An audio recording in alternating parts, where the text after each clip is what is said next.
in the UP case when some of this right activists, they have gone there and they have filed it in the Supreme Court. November 2024, the Supreme Court of India, the division bench, has issued a landmark judgment, which mentions that in certain categories of encroachments removal, you don't need to follow this procedure of issuing notice, etc.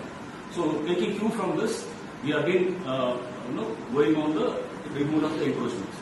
Last year, in 1 year, we have removed we have reclaimed more than 1,350 acres of land, which was with the government, which was in the lakes, water bodies, the parks, and all, which is worth more than 65,000 crores.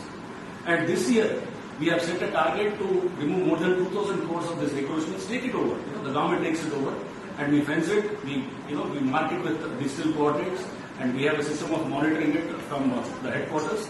And usage of technology and all, and which is worth about more than 1 lakh crores.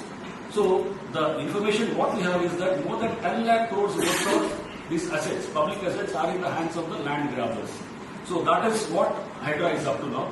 And now after the removal of the encroachments, it's not that we just remove, demolish, and it's a destructive. It's not that agency. We remove the encroachments, and later we have been reclaiming it. We have been rejuvenating the lakes also. Some of the beautiful lakes have come up in Hyderabad.